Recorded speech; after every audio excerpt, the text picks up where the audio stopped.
Bendito seja o nome do Senhor, agora e para todos sempre. Que bom estarmos aqui reunidos nesta casa que foi consagrada para adorarmos ao Senhor, para orarmos, né? A igreja precisa estar unida e reunida em torno do nome do Senhor.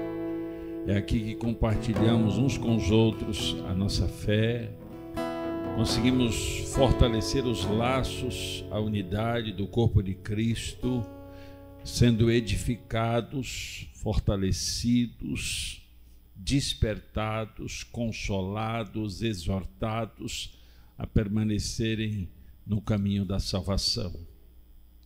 Aqueles que ficam longe do congregar sofrem de apatia, sofrem de anemia, entram em colapso espiritual, ficam frágeis, vulneráveis, perdem a capacidade de resistir ao mal no dia que lhe acossam. Então é importante, é necessário estarmos juntos em congregação para sermos fortalecidos no Senhor, por testemunhos, por palavras maravilhosas, por hinos que tocam o coração de Deus certamente, mas também nos tocam, né? Falam conosco. E ouvir os testemunhos, né? Ouvir o pastor Misak dar aqui o testemunho dele de como Deus tem cuidado e zelado dele, isso certamente edifica a igreja, edifica a mim, né? Sou um homem que pode falar assim, eu tenho sucesso, porque eu tenho presenciar dentro da minha casa o louvor e a adoração ao nosso Deus. O serviço sacerdotal está continuando na minha casa. Que coisa maravilhosa. Eu louvo ao Senhor por isso, né? Todos são muito bem-vindos a este lugar. Estamos vendo aqui algumas pessoas que estão aqui nos vindo com mais frequência, outros nem tanto, mas estão. Que coisa boa, né? Vamos aplaudir o Senhor por cada vida que está aqui. Todos são bem-vindos. Aleluia. O objetivo da reunião nos nossos cultos são sempre dois. O louvor e a adoração a Deus, daí o nome culto, né? É um culto, é uma homenagem, é uma honraria, é uma devoção ao Deus a quem servimos, mas também é um tanto importante para ouvirmos a advertência, ouvirmos a admoestação, ouvirmos a instrução de Deus em nossa direção. Deus sempre tem uma palavra para nosso coração. Só basta nós sermos sensíveis, abertos, para que Deus fale conosco, né? Muitas vezes o cansaço do corpo, as preocupações da mente, querem roubar de nós a mensagem poderosa que Deus tem para o nosso coração. Mas vamos ser vigilantes e abraçar a palavra com todo o empenho, com todo o carinho. Amém? Que coisa maravilhosa. Irmãos, nós estamos na série, que inclusive hoje é o último episódio da série Provocações de Jesus. Durante todo aí, acho que quase 2 meses, falando sobre as provocações de Jesus. Provocações essas que foram questionamentos de Jesus a várias pessoas no decorrer do seu ministério.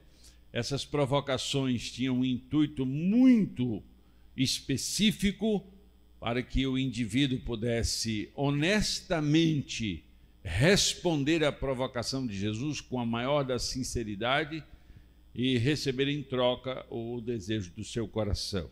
E hoje quero fechar esta palavra com Lucas capítulo 18, versículos... Vou aqui focar no versículo 41, mas ele começa no versículo 37. Coloque aí, por favor, querido, Lucas capítulo 18, versículo 37 em diante. Vamos ler esse textinho. Anunciaram-lhe que passava Jesus, o Nazareno. Então ele clamou: Jesus, filho de Davi, tem compaixão de mim? E os que iam na frente o repreendiam para que se calasse. Ele, porém, cada vez gritava mais: Filho de Davi, tem misericórdia de mim? Então parou Jesus e mandou que lhe trouxessem, e tendo ele chegado, perguntou-lhe: Que queres que eu te faça? Respondeu ele: Senhor, que eu torne a ver. Olha que coisa maravilhosa, irmãos. Verso 42. Então Jesus lhe disse: recupera a tua vista, a tua fé te salvou. Imediatamente tornou a ver e seguia-o, glorificando a Deus. Amém?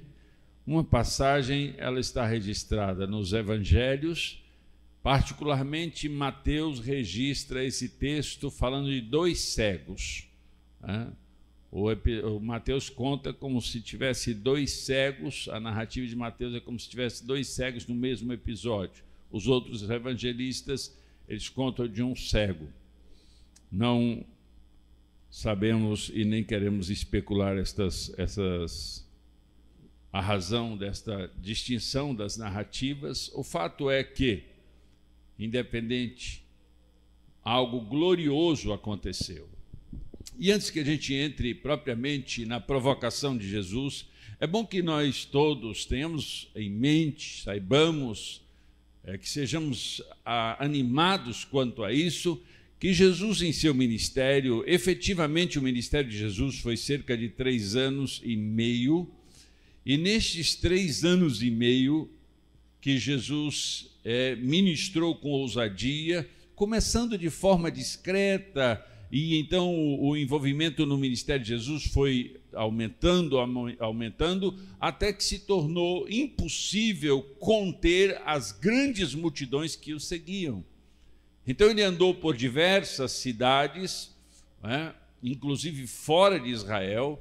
Ele andou e ele foi muito efetivo no propósito dele, que era a proclamação do reino de Deus, que havia sido profetizado pelos profetas e havia sido anunciado, inclusive, por Moisés e pelos Salmos, Jesus confirmando tudo isso e trazendo para aqueles seus ouvintes que o reino de Deus havia chegado através da sua bendita pessoa.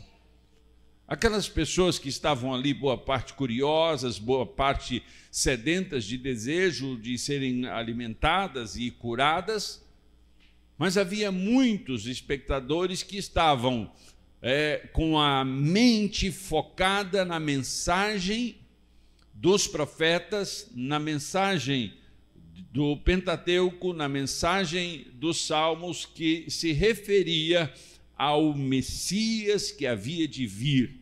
Eles tinham essa esperança, essa expectativa. Israel estava sob domínio romano e altas taxas de impostos lhes pesavam sobre os ombros e bolsos, e eles tinham uma vida muito oprimida, e essa circunstância agitava muito o coração daqueles israelitas, e eles viviam realmente com um grande peso em seu coração. Alguns já estavam notadamente religiosos e só faziam cerimoniais sem o conteúdo, sem a prática da contrição e da devoção real, e aqueles que eram só políticos em meio à religiosidade de Israel. Mas um grupo certamente fervoroso em oração e na expectativa de que o Messias haveria de vir. E Jesus, começando a ministrar as suas poderosas palavras, a autoridade das palavras de Jesus foi, assim, caso de admiração entre os seus ouvintes, porque ele falava com muita autoridade. E os sinais e prodígio que ele acompanhava. Então, todos eles ficavam admirados com toda aquela performance, e era notadamente para os que lembravam dos textos proféticos sobre o Messias. Então, essa expectativa. Só que a visão deles era que Jesus pudesse arrancar Israel do domínio de Roma e fizesse novamente o reino de Davi prevalecer sobre os demais reinos e que Israel pudesse ser aliviado daquela carga pesada que era o cetro de injustiça de Roma sobre os israelitas. Mas não importava tudo isso, porque o propósito de Jesus estava sendo muito bem colocado. A pregação, o ensinamento, mas, sobretudo, existia um propósito muito específico nas ministrações de Jesus. Ele estava anunciando o reino que havia chegado, anunciando o propósito do Pai, mas ele estava treinando um grupo de homens que, sobre os ombros desses homens, pesaria a responsabilidade da propagação deste reino por todas as nações da terra. Eles deveriam fazer discípulos e estes outros discípulos até que chegasse o dia do Senhor. Então, esta é a revelação da Santa Palavra do Senhor. E então Jesus, nas suas andanças, movimentava um grande grupo de pessoas. E aqui neste texto não é diferente. Quando Jesus, passando por Jericó, uma cidade que tinha sido amaldiçoada, uma cidade que estava sob o peso de maldição, uma cidade que era contrária à devoção, uma cidade que as suas práticas eram muito mais pagãs do que ao Deus de Israel. Naquele caminho de perdição que impossibilitava a visão espiritual, mas também tinha alguém com uma limitação natural, com uma doença nos olhos que o impedia de enxergar. Aquele indivíduo estava sentado à beira do caminho. Certamente aquele homem, no outro texto, diz que era o filho de Timeu, Bartimeu, filho de Timeu. Este homem já tinha, na sua trajetória sofrida, injusta, ele já tinha ouvido muitas coisas, tropel de multidão, amontoado de pessoas, confusões. A sua audição era boa. E naturalmente nós sabemos que uma pessoa que perde a visão, ela tem a sua audição apurada. Então ele ouvia muitas coisas e muitas confusões e o tumulto de muitas pessoas. Era comum para ele, naquela região que transitava muitas pessoas, isso era comum para ele. Mas de repente, ele sentado ali, ele ouve um tropel diferente, ele ouve uma movimentação diferente. As falas, a respiração daquele povo, o movimento daquela multidão chegou aos seus ouvidos como algo diferente. E naturalmente ele ouvia a boca pequena que alguém importante estava passando ali. Certamente ele pegou no braço de alguém e fustigou, dizendo: me diga, quem está passando aí? Eu estou ouvindo um movimento muito específico. Quem é que está passando aí? Ah, este aí é Jesus o Nazareno. Jesus o Nazareno? Ele se lembrou de todas as informações que já tinham sido dadas a ele a respeito desse Jesus Nazareno. Este Timeu, filho de Timeu, este cego, ele já tinha ouvido alguma coisa, ou ouviu naquela ocasião, não sabemos precisar. O certo é que ele, com aquela informação de que Jesus o Nazareno estava passando com aquela grande multidão, o seu coração enfervesceu, acelerou, ele ficou motivado, algo extraordinário aconteceu no coração daquele homem. Aquele dia não era um dia qualquer, aquele barulho não era um barulho qualquer, aquelas informações não foram informações quaisquer. Havia algo poderoso ali, e a sua alma e o seu espírito se agitaram, e ele disse: algo está para acontecer aqui, e eu não vou perder esta oportunidade gloriosa. Mas haviam lhe informado que Jesus o Nazareno E sabe, irmãos, toda vez que se referiam a Nazaré, era de forma pejorativa, de forma depreciativa. Como falavam de nazarenos, falavam de forma depreciativa. E aí, aquele homem ouve falar que Jesus, o Nazareno, passa. O texto está escrito assim. Mas em sua alma, em seu espírito, as outras informações, não sabemos se foram pessoas ou se foi o próprio Espírito de Deus, informações contidas em sua mente, em sua alma. Não sabemos precisar isso. O certo é que elas vieram à tona e ele não te bobeou. Ele usou a frase correta. Ele estabeleceu algo que deveria ser estabelecido naquele momento.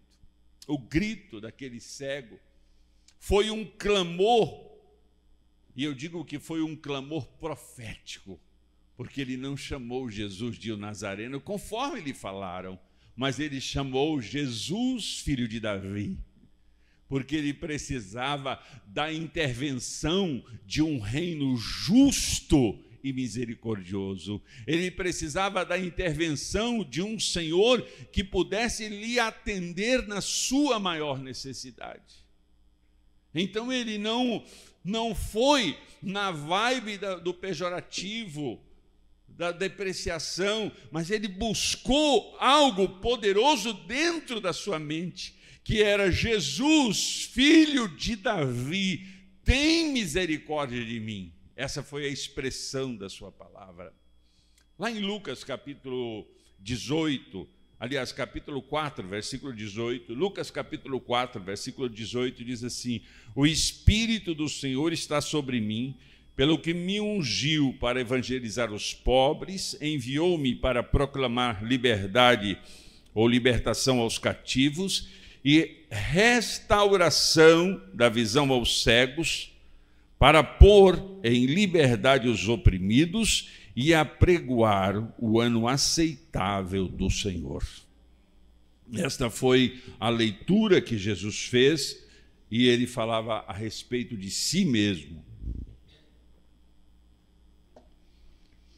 Então, quando aquele homem grita: Jesus, filho de Davi, tende misericórdia de mim, ele não usou a denominação que deram, ele não usou a fala que achatava o poder de Jesus, mas ele usou exatamente a informação que ele tinha recebido de alguém interessante, ou que profeticamente foi elaborada em seu espírito. Não sabemos precisar isso. O certo é que isso veio à tona, e ele gritou enfaticamente, poderosamente: Jesus, filho de Davi, tem misericórdia de mim. Ah, irmãos, este grito não foi um grito qualquer, mas ele foi bastante específico e bastante contundente. Foi um grito de uma alma que sabia exatamente o que queria.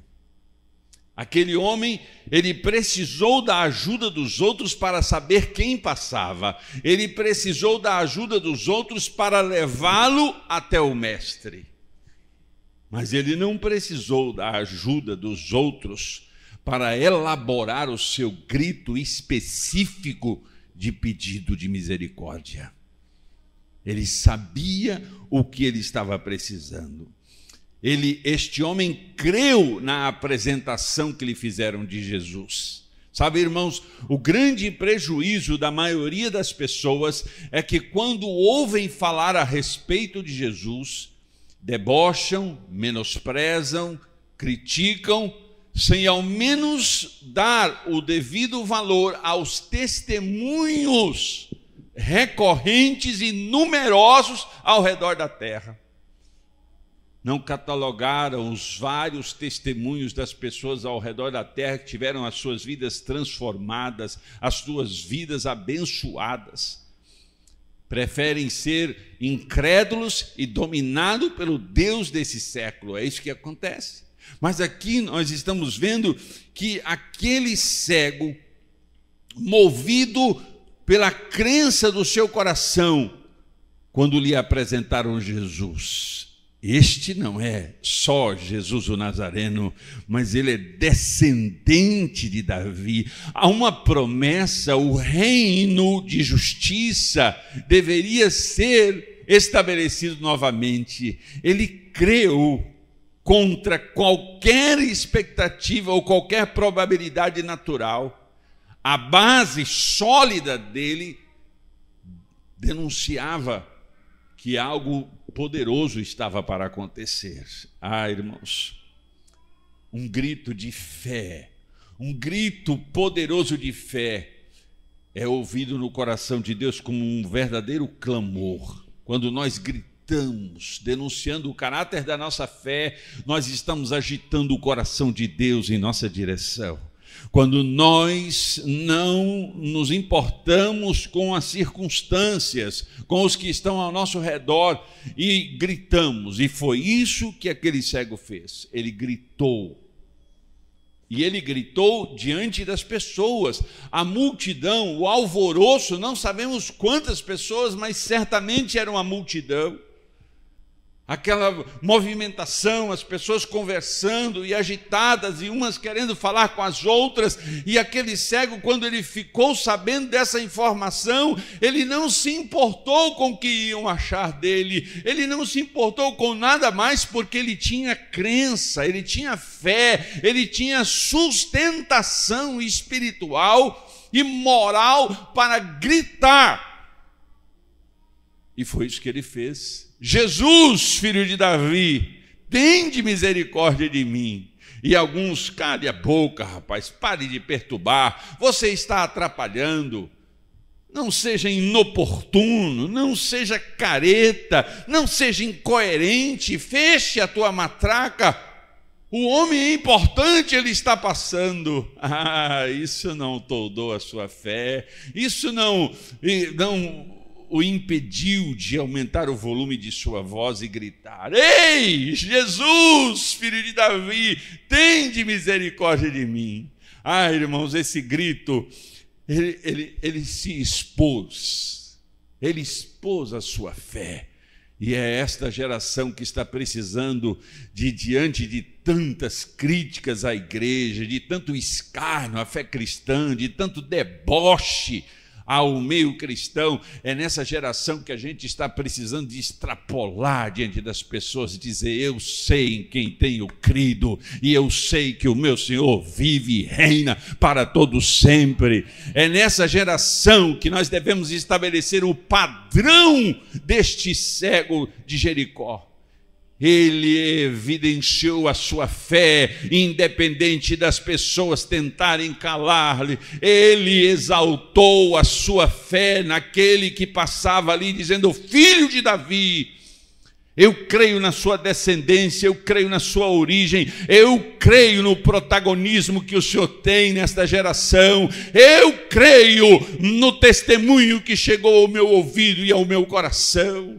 Então eu não vou me calar, eu não vou ficar enfraquecido, mas as circunstâncias agora exigem de mim, porque eu ouvi falar do Senhor, eu ouvi falar da sua mensagem, eu ouvi falar dos seus sinais e dos seus prodígios, eu ouvi falar do Senhor pelos profetas, pelos salmos, eu sei quem é o Senhor. Por isso, efetivamente, o meu grito será maior e mais poderoso. Ainda que queiram me calar, eu não vou aceitar. Eu vou gritar, eu vou expor a minha fé, eu vou extrapolar as circunstâncias e dizer: Jesus. E a palavra Jesus, em hebraico, Yeshua, é Deus é salvação. E ele gritava isso a plenos pulmões: Deus é a minha salvação, tenha misericórdia de mim. Irmãos, e as pessoas tentaram calar-lhe, as pessoas tentaram abafar-lhe, e é assim que está acontecendo nessa geração. As pessoas não estão enxergando mais as coisas espirituais, elas não estão aceitando mais o testemunho a respeito de Jesus. Pessoas que frequentam a igreja estão ficando descrentes dentro das igrejas. Pessoas que frequentam as igrejas estão perdendo a fé no testemunho eficaz da palavra de Deus. Mas esse cidadão, ele não se importou com isso. Ele clamou, e com o seu clamor ele incomodou as pessoas.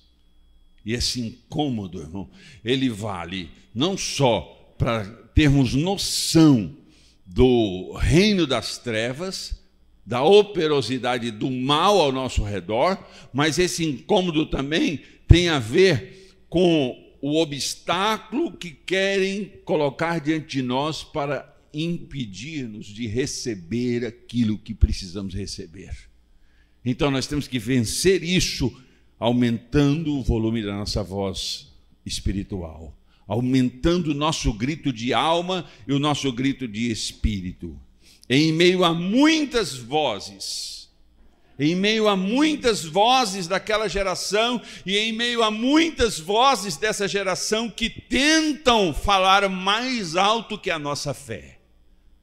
Cientistas, estudantes, filósofos, políticos, críticos, escarnecedores, bebedores, prostitutos, devassos, todo tipo de gente na sociedade querendo falar mais alto do que a nossa fé, querendo atrapalhar o som que sai do nosso espírito e da nossa alma, querendo abafar o grito de fé que nós podemos oferecer ao Senhor. Então essas multidões de vozes naquela ocasião, elas não puderam silenciar a voz daquele homem, a voz de fé. E eu vou dizer para você que um grito de fé, que a voz que proclama fé, ela sempre será ouvida. Uma voz que reafirma, que confirma, que determina a crença no Deus que ele está dirigindo. E esse Deus é o Deus que criou os céus e a terra. Essa voz efervescente, fervilhante de fé, ela sempre será ouvida pelo protagonista das nossas vidas. Essa voz de fé, ela tem lugar certeiro no coração de Deus, porque ela chega balançando as estruturas dos céus, ela chega reativando um relacionamento que outrora foi interrompido. Então, esta voz de fé precisa ser dita, precisa ser proclamada. Então, quando aquele homem grita, faz aquele estardalhaço, independente do que queriam pensar e do ridículo que parecia. E eu vou dizer uma coisa: sempre que proclamamos a nossa fé, aos olhos de muita gente parecemos ridículos. Mas ele não se importou com isso, porque ele tinha convicções inegociáveis. Ele estava marginalizado, ele estava de ladinho, ele estava ali esquecido. Naquela época, olha, se hoje, numa geração em que tem tantas leis para moldar os deficientes físicos a uma vida razoavelmente agradável, compensatória, necessária, evidentemente, imagina aquela geração, irmãos. Os deficientes eram tratados como lixo da sociedade, como escória da sociedade. Eles eram, inclusive, abandonados pelos seus próprios familiares. Aquele homem estava à mercê da sua própria sorte. Ele tinha uma incapacidade muito específica na sua visão, mas também o incapacitaram de exercer qualquer outra atividade social e o relacionamento social. Ele estava à margem da sociedade, mas a mensagem do Jesus Nazareno, a mensagem do Filho de Davi chegou aos seus ouvidos e chegou ao seu coração. Isso me empolga, irmãos, porque gera em mim uma necessidade de proclamar a mensagem do Senhor, porque ela vai chegar em algum coração, ela vai chegar em algum marginalizado. Essa mensagem vai tocar o mais distante coração, o o mais oprimido dos homens, o mais vitimizado de todos, essa mensagem do Filho de Deus vai chegar. E essa pessoa, como cego, então aquela voz daquele homem foi ouvida, aquela multidão toda, Jesus para. E o texto afirma isso, Jesus parou, virou. Eu acho maravilhoso isso, irmãos, quando a minha voz da fé, quando o meu clamor da crença é, emitido, eu consigo parar Jesus e fazê-lo virar em minha direção. Eu consigo fazê-lo me ver de maneira específica, não genérica. Ele para, olha, ele diz, tragam ele aqui para mim. E eu trouxeram, eu levaram. E então, quando o homem chega, Jesus faz a pergunta, o que você quer que eu faça por você? Isso foi o quê, irmãos? Uma provocação ou uma piada de mau gosto? Era um cego. O que você quer que eu faça por você? Aquele cego podia estar querendo dinheiro, podia estar querendo uma hospedagem, podia estar querendo um prato de comida, podia estar querendo voltar para a casa dele, podia um monte de coisas.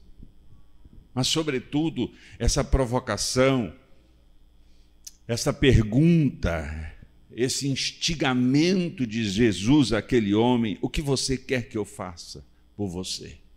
Essa especificidade.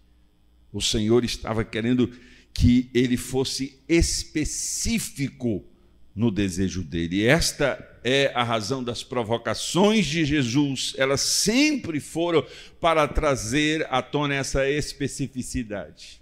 O Senhor sempre quer isso de nós. Ele quer que sejamos específicos, precisos, verdadeiros, exatos naquilo que queremos.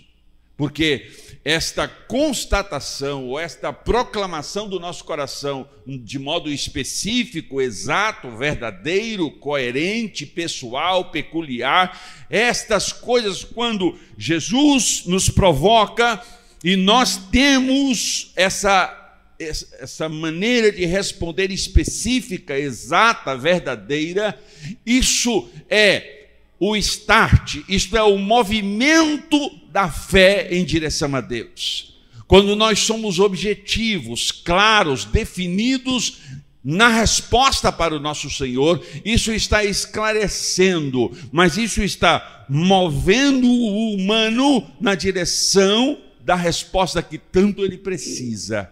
Por isso Deus exige que sejamos específicos, exatos, verdadeiros, claros, definidos, focados, objetivos naquilo que queremos. Nós estamos vivendo, irmãos, num mundo genérico, nós estamos vivendo num mundo incorreto e inexato. É este o grito da sociedade humana, é um grito genérico. As pessoas estão se misturando e se movendo. Quando Jesus pergunta o que ele queria, pode parecer redundância a pergunta de Jesus, mas não é isso. Ele está provocando um coração cansado e um coração injustiçado. O Senhor queria que aquele cego definisse a prioridade do seu coração. O que é prioridade para você? O que você de fato deseja? Qual é a ânsia do seu coração? O que a sua alma está gritando de verdade? O que é que você quer? Eu quero que você seja específico, eu quero que você seja exato, objetivo, focado. Traga isso a mim com a realidade que precisa ser. Então, o Senhor está provocando para que aquele coração cansado e injustiçado priorize o que ele está precisando e expresse a sua real escassez. Porque muitas vezes, irmãos, nós temos grande dificuldade de expressar a nossa real escassez. O que nos falta de verdade? O que está provocando vazio em nossa alma? Não são as circunstâncias adversas, não são pessoas, não é nada disso. Nós precisamos ser realistas, objetivos, e aí eu volto a afirmar, específicos, expressando a nossa real escassez, e era isso que Jesus estava querendo. A palavra específico, exato, inerente, próprio, preciso, rigoroso, verdadeiro, peculiar, característico, distintivo, inato, individual, natural, pessoal. Estes são sinônimos de específico. E é isto que Jesus está querendo daquele cego, mas ele também está querendo isso de nós hoje, nesta geração. É isso que ele está querendo. Mas sabe o que o diabo está fazendo nessa geração, como em todas as demais? Só que agora numa escala maior, numa escala mais massiva, ele está tornando as coisas genéricas, incorretas, inexatas. Ele está sutilmente diluindo as características maravilhosas que nós humanos temos. E é isso que ele está fazendo. Jesus é quem pergunta: o que queres que eu te faça? O que ele respondeu? Senhor, eu quero ver. Ele não pediu um prato de comida, ele não pediu uma capa nova, ele não pediu para ser famoso, ele falou: eu tenho uma deficiência, eu quero que ela seja resolvida. Qual a razão daquele homem querer ver novamente? Foi porque ele era cego, óbvio. Mas talvez o desejo do coração: eu quero ver o Messias, eu quero que os meus olhos curados possam ver o filho de Davi. Quem sabe esta era a ânsia do seu coração, como Simeão quando apresentou Jesus: Senhor, agora pode despedir o teu servo, porque os meus olhos já viram a tua salvação. Efetivamente, aquele homem, ele deu uma resposta poderosa. Recupere a vista, foi a resposta de Jesus. A tua fé te salvou. E sabe, irmãos, todo o movimento de Jesus, quando ele esteve na terra como humano, todo o movimento de Jesus, ele disse assim: a tua fé te salvou. Mostrando que humanos interagem com o espiritual através dessa ponte poderosa, dessa chave gloriosa, dessa porta amada chamada fé, sem a qual nós não temos acesso a Deus, porque importa que aquele que se aproxima dele creia que ele existe e que é galardoador, que é presenteador dos que o buscam. Este homem, ele não só se aproximou, mas ele recebeu o presente, o galardão pela proximidade com o descendente de Davi. Esta foi uma afirmação gloriosa. E a pergunta, irmãos, quando ele teve a visão restaurada e ele começou a glorificar ao Senhor e seguir Jesus, esta é uma narrativa maravilhosa, porque ele não te bobeou, ele não duvidou, ele foi curado e passou a seguir o Jesus e glorificar o nome do Senhor, e as pessoas que viram aquilo também começaram a glorificar o nome do Senhor. Então é bom que nós saibamos fazer as pessoas que estão ao nosso redor começar a glorificar o nome do Senhor pelo milagre que nós estamos recebendo. Nós estamos recebendo milagres, o nosso nome está escrito no livro da vida, nós estamos sendo guiados pelo Espírito de Deus, consolados. Então este milagre tem que transbordar para a direita e para a esquerda, para a retaguarda e para a frente. Estes milagres, essa operosidade do Senhor na minha vida tem que alcançar outras pessoas, para que elas também passem a glorificar o nome do Senhor Deus. Você entende o que eu estou falando, irmãos? A pergunta é: e você? Ainda está querendo saber o que fazer para ser salvo? Ou já reconhece a sua incapacidade de ser salvo? Porque muitos humanos, no seu achismo, no seu pódio de arrogância, de presunção, estão buscando desesperados modelos de salvação, achando que as suas qualificações, achando que os seus títulos, achando que as suas pesquisas, achando que... Eu ouvi um indivíduo, um físico que sempre está em debate, ele dizendo assim, eu nunca li a Bíblia, não creio na Bíblia, nunca li a Bíblia, não sei nada do que é a Bíblia, mas me fale sobre isso assim. Assim, a pessoa nem leu e já rejeitou a Bíblia. Porque não tem a ver com as coisas naturais, tem a ver com as coisas espirituais. A rejeição à Bíblia não tem a ver com o natural, porque homens sábios, no decorrer da história, homens entendidos dessa geração, sabe que a Bíblia é um poderoso livro com poderosas informações, um manual de instruções tão poderoso que modifica as pessoas ainda que elas não creiam na vida espiritual. Então, quando nós olhamos para nós mesmos, nós primeiro precisamos reconhecer o testemunho.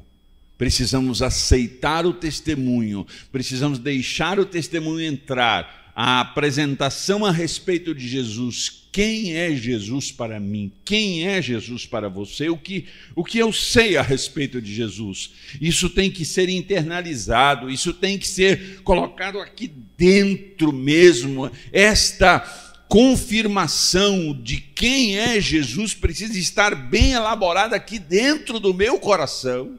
E quando eu sei disso, eu posso categoricamente afirmar, eu não sou capaz de salvar a mim mesmo.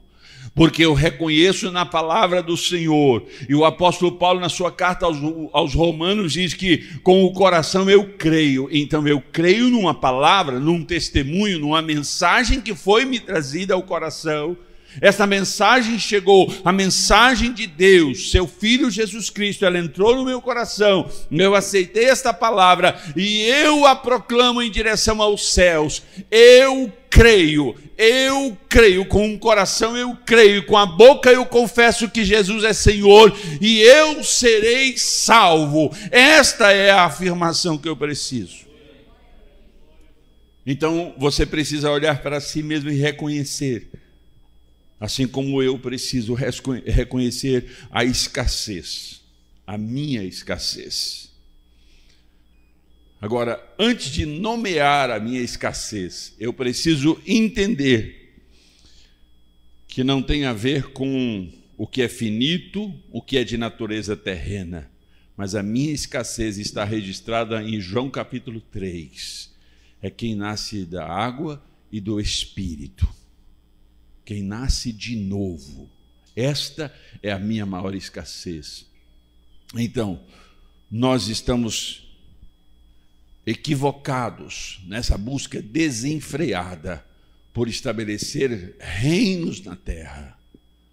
O fato é que o que importa o homem ganhar o mundo inteiro e perder a sua alma. Eu preciso ter o entendimento da palavra do Senhor. A provocação do Filho de Deus deve sempre considerar a eternidade. Quando eu ouço Jesus, quando eu percebo Jesus me instigando, me provocando, e em todos os textos provocativos de Jesus, ele estava instigando o indivíduo a olhar para além do que o conceito natural que ele tinha. Ele queria que aquele indivíduo pudesse observar o que Paulo, escrevendo aos Colossenses, no capítulo 3, versículo 2, ele diz, pensai nas coisas que são do alto e não nas que são da terra. Quando nós somos provocados por Jesus, pela sua palavra, o intento, o propósito de Jesus na sua provocação é para que pensemos nas coisas que vêm do alto, do trono de Deus, nas coisas que estão sendo alinhadas com os céus da glória do Senhor e não com as que estão aqui na terra. Por isso é que o apóstolo Paulo, no capítulo 12, ele diz, para mim não tomar a forma do mundo, não me conformar com os ditos dessa terra, com as ideias dessa terra, mas eu devo ter a minha mente transformada, renovada pela santa palavra do Senhor. A eficiência da palavra do Senhor em me direcionar para Ele. Ele foi chamado o Filho de Davi. E isso é glorioso, porque quando aquele cego chama ele de filho de Davi, ora, o avisaram que ele era Jesus o Nazareno, mas ele o chamou de Jesus, filho de Davi, isso aponta para o reino eterno, ou seja, tirando o foco da terra e colocando para a eternidade. Tirando a injustiça da terra que ele vivia e o colocando na justiça do reino de Deus. Então, a pergunta desta provocação para nós, essa deve ser óbvia a nossa escolha. Muito óbvia a nossa escolha. Nós temos a leitura bíblica, a informação, esse compêndio maravilhoso que é a Bíblia. O Senhor estabeleceu em sua palavra o conteúdo tão poderoso para modificar as ideias terrenas e malignas, para nós acessarmos a sua presença, acessarmos a sua vontade, acessarmos o seu reino. Então a nossa escolha deve ser óbvia. Mas sabe de uma coisa, irmãos? Nós estamos vivendo numa época de indefinições, de verdades relativas. É o que se mais vê hoje. As verdades absolutas estão sendo ridicularizadas. Mesmo as científicas, mesmo as comprovadas arqueologicamente, todas as verdades absolutas estão sendo estremecidas pelas verdades relativas de uma geração indefinida. Uma geração que tem a sua identidade pessoal mutilada, que não sabem dizer nem quem são, nem o que querem.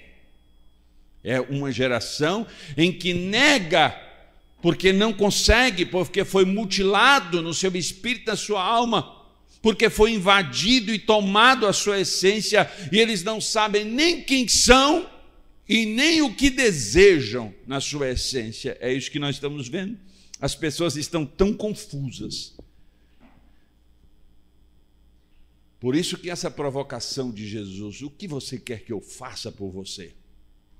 Nesta geração, essa provocação, ela é tão atual quanto foi na época do cego de Jericó. Com um cunho muito mais elaborado espiritualmente para esta geração. Então, a necessidade que nós temos de ir além dessa camada superficial e genérica que estamos vivendo nesta sociedade e buscar no mais íntimo, de fato, quem sou eu e o que eu e você queremos. Nós precisamos achar, irmãos, nós precisamos perfurar essa camada superficial, hipócrita, genérica, plástica. Nós precisamos avançar em profundidade até alcançar os porões da nossa alma e achar quem de fato somos e o que queremos para o nosso futuro e quais são as verdadeiras especificações da nossa identidade registradas aqui em nosso coração. Então, o que nós estamos vendo nessa geração? O mundo se afogando em indefinições. E por que o mundo está se afogando em definições e indefinições? Porque ele quer descaracterizar e indefinir a imagem do homem e a imagem de Deus e a semelhança de Deus na vida humana. Ele quer prejudicar a imagem de Deus e a semelhança de Deus na vida humana. Então, o que ele está fazendo? Ele está, deturpando, ele está destroçando, ele está destruindo, ele está diluindo esta imagem e essa semelhança de Deus. Essa geração, ela precisa ouvir esta provocação. Aquele cego, Jesus olha para ele e diz: o que você quer que eu faça por você? Parece óbvio que aquele cego queria voltar a ver. Mas a resposta para a provocação de Jesus não deveria ser óbvia do ponto de vista da sociedade, mas específica do ponto de vista daquele indivíduo que clamava por misericórdia, Ele precisava saber quem ele era e o que ele estava precisando. E essa geração não é diferente. O cego quis voltar a ver naquela geração.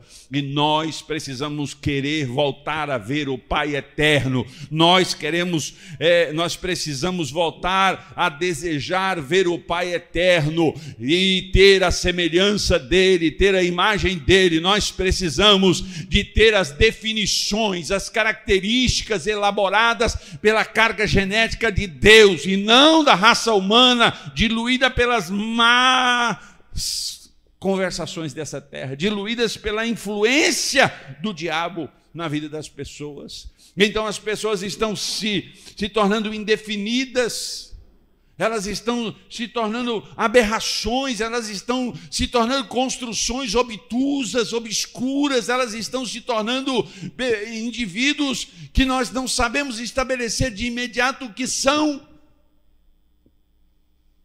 Mas nesta noite, em nome do Senhor Jesus, o Senhor provoca a mim, provoca você, o que você quer que eu faça por você, Senhor. A minha resposta, e eu espero que a sua resposta, aos que estão aqui, os que estão do outro lado, eu quero que a sua resposta seja clara, definida e específica para o Senhor. Eu quero voltar a vê-lo como meu Pai, eu quero voltar a ter as características do Senhor, o Pai da eternidade. Eu quero ter a semelhança do eterno, eu quero ter o vigor da eternidade, eu quero ter a santidade do Senhor, eu quero ter a graça de um relacionamento perene com o Senhor. O que é que você quer que eu faça por você? Eu quero sair dessa margem, eu quero sair desta circunstância absurda, deplorável, eu quero sair das informações dessa terra, eu quero sair da doutrina do mal e entrar na doutrina do bem. As pessoas, irmãos, elas estão detonando a fé cristã. Elas querem que nós aceitemos todas as suas anomalias como coisas naturais, mas rejeitam a proclamação da nossa identidade. Todos podem ter a identidade de um piquezeiro ou de um eucalipto, o que quiserem podem ser, mas negam-nos o direito dado pelo Eterno de sermos a imagem e a semelhança de Deus. Então, quando Jesus pergunta: o que você quer que eu faça por você?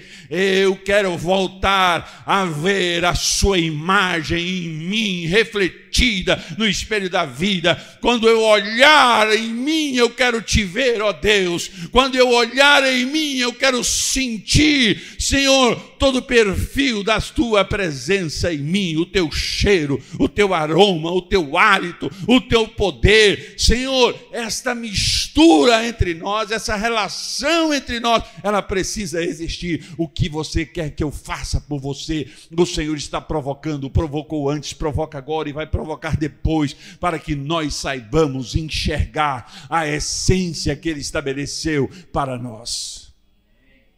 Não olhe para outra coisa, irmãos, não aceite outra coisa. Olhe que o apóstolo Paulo escreveu na sua carta aos Coríntios, capítulo 5, versículos 18 e 19. E tudo isso provém de Deus, que nos reconciliou consigo mesmo por Jesus Cristo e nos deu o ministério da reconciliação. Isto é, Deus estava em Cristo reconciliando consigo o mundo, não lhes imputando os pecados, e pôs em nós a palavra da reconciliação. Então, quando o Senhor pergunta, questiona, provoca, inquire, instiga o meu e o seu coração, o que eu preciso dizer para ele? Aquele cego foi preciso, foi cirúrgico ao clamar por Jesus. Ele sabia quem ele era. Ele sabia que ele era o cego filho de Timeu. Ele sabia que ele estava marginalizado. Ele sabia que a deficiência dele provocava bullying constantemente contra ele. Então, o que você quer? Eu quero ver novamente. Ok, então veja, a tua fé te salvou. Então eu pego essa provocação de Jesus e elaboro ela em minha direção. O que você quer que eu te faça, Antunes? Senhor, eu quero voltar a enxergar em mim a semelhança do meu Pai Celestial. Eu quero olhar para o espelho e não ver o Antunes cheio de coisas e deformações, mas eu quero ver a face do teu Filho em mim. Porque quando Deus olha para nós, Ele não pode nos ver. Porque se Ele nos ver como somos, nós somos destruídos, nós somos excluídos, nós somos afastados de sua presença. Mas Ele deve ver Cristo em nós.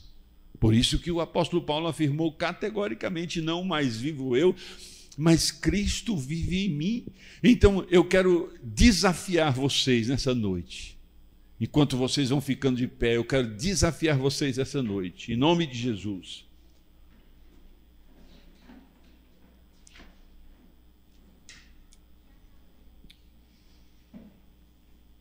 Eu quero desafiar você